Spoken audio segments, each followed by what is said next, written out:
So today the objective is we're going to determine limits using the properties of limits. Okay, so something I want to just backtrack here a moment before we get going is here's some background information.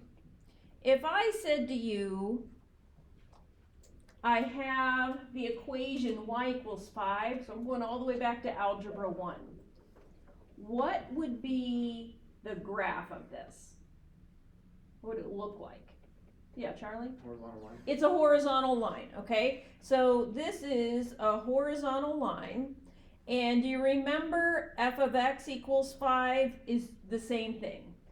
What I like to tell students, and we were doing this in Algebra 2 yesterday, because they were like, okay, you know, we're graphing lines, but why are we using this f of x? And I said, wait till you get to calculus. I said, we're going to use the f of x a lot more, and then it becomes more meaningful. But my husband's name is Thomas, but he goes by Tom, and he could go by Tommy. Only his mother called him Tommy. So f of x would be Thomas, y would be Tom. It's the same person, it's the same description. One is a little more formal than the other. So when I look at number 1 here, where I have the limit as x approaches c of b, this is like saying y equals b. It's a horizontal line. B is some constant, so that makes sense that the limit is just b. Because you're going from the left and right, it's a horizontal line. In number 2, if I have the limit as x approaches c of x, this is really saying y equals x. So if x goes to c, do you see I'm only coming to that c value from the left and the right? It's like I've got this, let me draw a little picture for you. So if I said x was 2, if x is 2, y is 2. So I'm coming in from the left and the right hand side. In the third one, I have the limit as x approaches c of x to the n power equals c to the n. Let me give you an example. What if I let n equal 3? This would be the limit as x approaches some number c of x cubed. So then that's just going to be c cubed. That's what that means.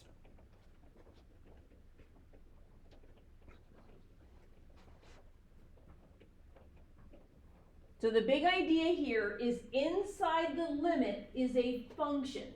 And if I'm not calling it f of x, I'm calling it what f of x is equal to. So like 5, x cubed, 2x plus 4, whatever the function is, that's what's inside the limit.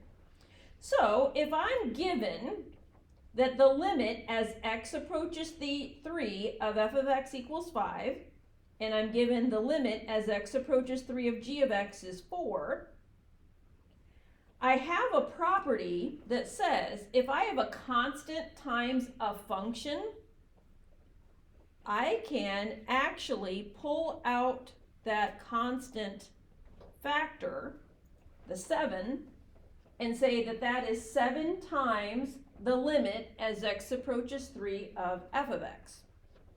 So I look at my given information, what is the limit as x approaches 3 of f of x? 5. So then this is just 7 times 5, which is 35.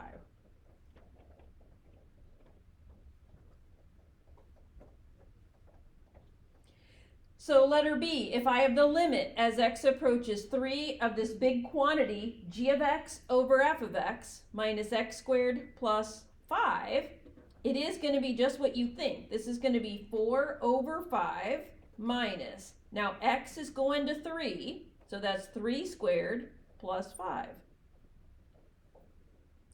I do not want you to touch a calculator, but I want you to reduce this, combining it, and leave your answer as a fraction. Okay, try this simplification without a calculator. The good news is on the AP exam, and this is going to sound quite shocking to you at this point based on what you've been taught, on the AP exam, if this is the no calculator, you're allowed to leave it just like this. You don't actually have to do any arithmetic on the AP exam. So I just want us to practice. It's good mental work. So try to add, subtract, build common denominators. Oh yeah. Some good answers.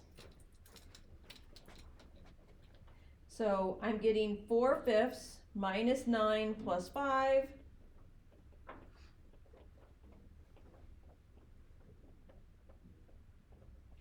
So you should get negative 16/5. All right, try the third one on your own based on what I have demonstrated in part A and B. The answer is a fraction, so try letter C if you haven't already.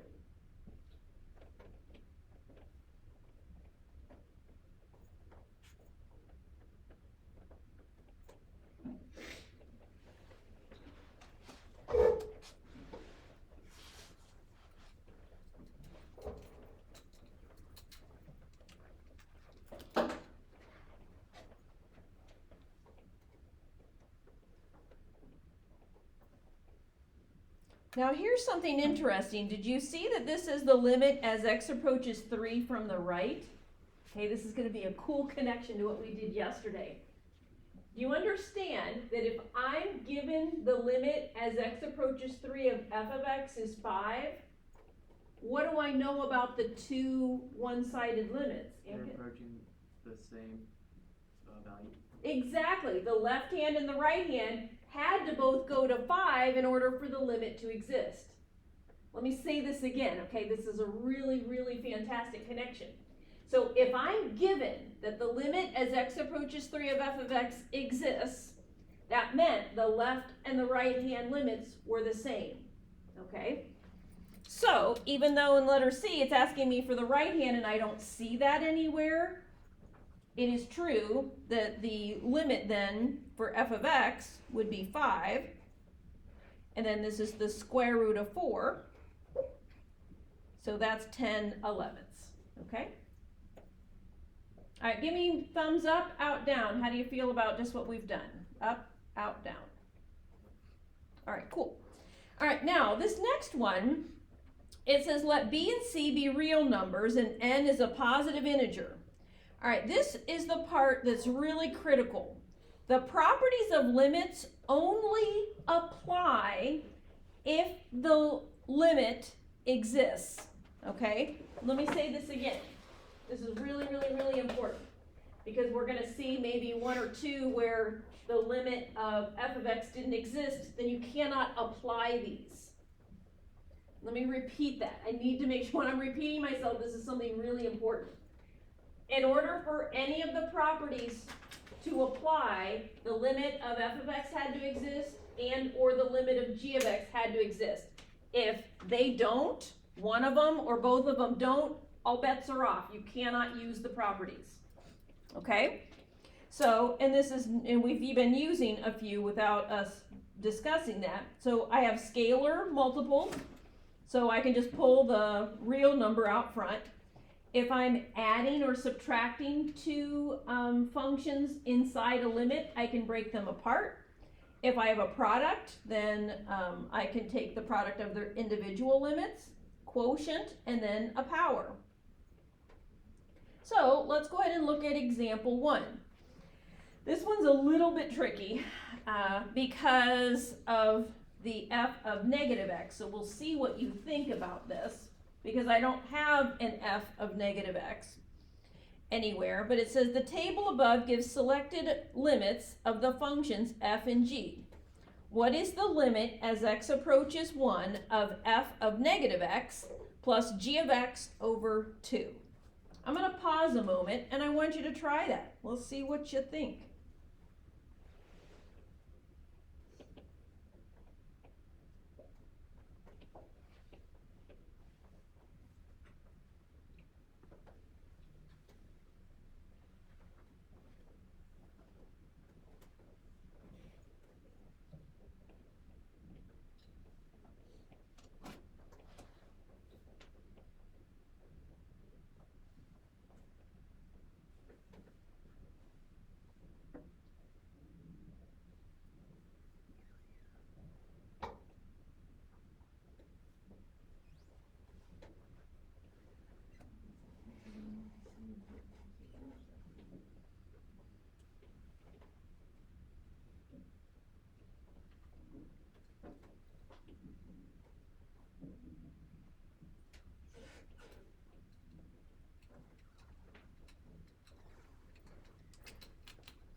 right, Clara, can you tell us what you did? Because you did it correctly.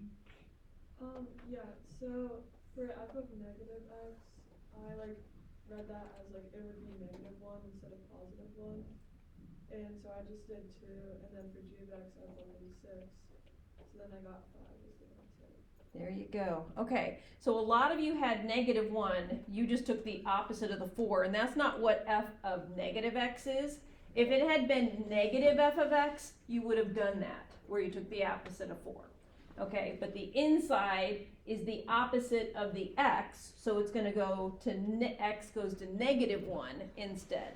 Okay, so that was a little bit tricky. But if it had been the opposite of f of x, that would have given you your -4. See the difference between that? All right, let's try example 2 and example 3. Okay, try example 2 and 3. In example 2, this is a composition of functions.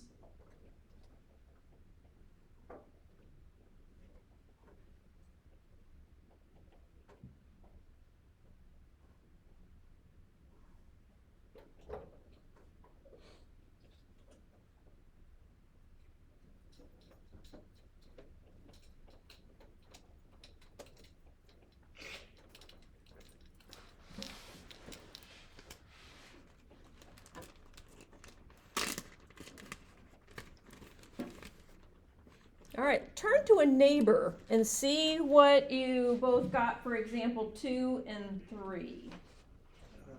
And if you're by yourself, turn around or beside you and talk. Yeah, I got -1 for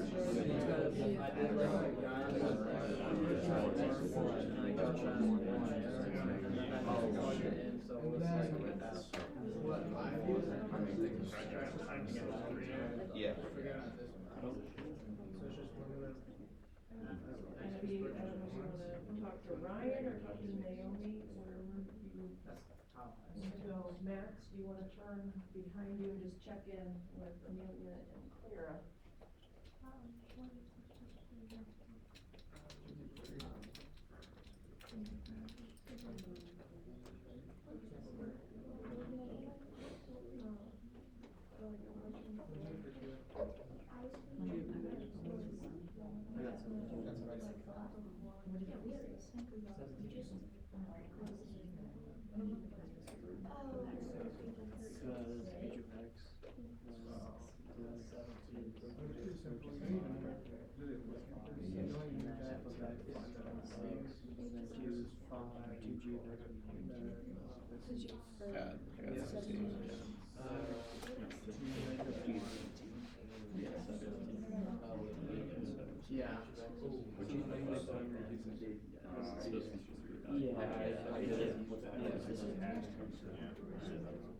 All right, in example 2, you're going to really do the inside function first, and I saw a lot of correct answers there on this one, which is great.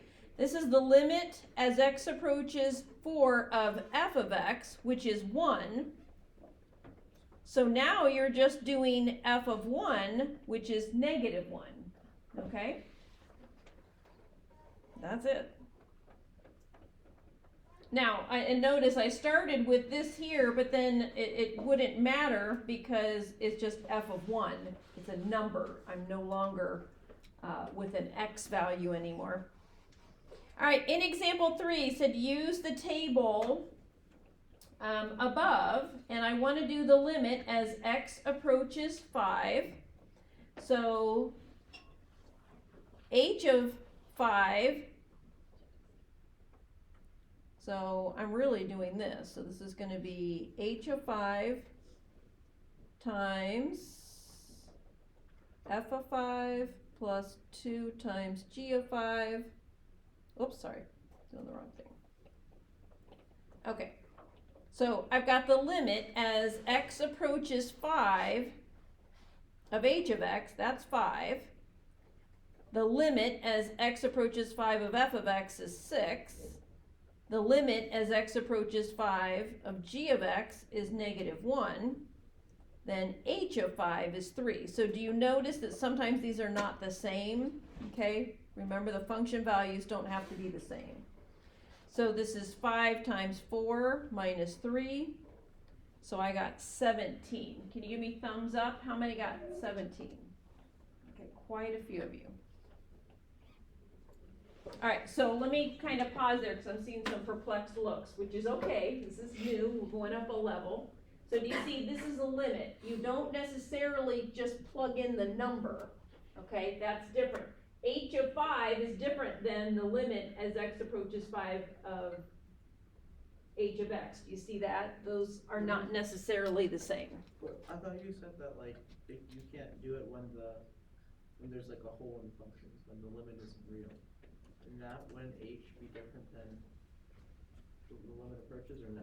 That's a great question. Okay, so do you remember? So let's make sure we're being clear. If there's a jump, Yeah. it doesn't exist. Mhm. But remember in the little video with the diner, if there's a fire and the diner's not there, the limit still exists. Oh, I see what you're saying. Yeah. That's a great question. So I could have like this and the limit still exists. Yeah. Yeah, Okay. and that's what's happening here is I've got like some other dot, Gotcha. some other point. Okay, great question. All right, let's look at example 4. What if you have a piecewise defined function? So I've got f of x equals the square root of 11 minus x, where x is less than negative 5. I have x plus 3 over 5 minus x squared when x is greater than or equal to negative 5. I'm going to pause a moment, and I want you to do these 3 limits.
All right, turn to a neighbor, see if you got the same things.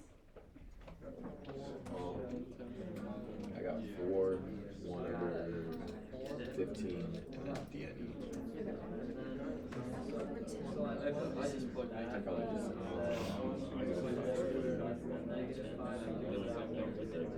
Oh, when, yeah. It was mine down. Yeah, I thought this was a general. And then for A4 and then B, you plug negative 2 into this. Yeah, I just. Because that's where it's like approaching from the left. All right, with a piecewise function, what I like to do is in the top row, when it says x is less than negative 5, that means it doesn't equal negative 5, so I have an open circle here, and that's moving left. So that's going to be my left-handed limit location. And then this is greater than or equal to, so it does fill in. Now, even though it doesn't equal this, and remember when you did this in Algebra 2, and I think you do piecewise functions again in pre-calculus, I know we do them in Algebra 2. So we end up plugging in negative 5, it's going to be a hole in the graph there, but that's as close as it gets to without touching. So what I'm going to do in part A is I'm going to plug this negative 5 into the top row. So that's the square root of 16, which is 4. In part B, I'm going to plug that into the bottom row. And you get -2 over -20, which I got 1/10. So the left hand and right hand limits are not the same, so it does not exist. All right, questions on that one? So piecewise functions, that's going to be a big deal for us. All right, the last thing, we're not actually going to do one today, but they might sneak in here and there. It says and I already mentioned this, but it's worth repeating. If either the limit as x approaches c of f of x or the limit as x approaches c of g of x does not exist, that does not automatically mean that a limit involving both functions does not exist. It just means you cannot use these properties to evaluate it. So this is really, really important. So here's a quick example. If I looked at the limit as x approaches 0 of f, we would say it does not exist. And if I look at the limit as x approaches g, that does not exist. But f plus g does exist. Okay, so what I'm saying is that if one or both of those limits don't exist, you have to use a different strategy. You cannot use the properties, otherwise you will likely get the wrong answer. Okay? All right, so that finishes up our notes.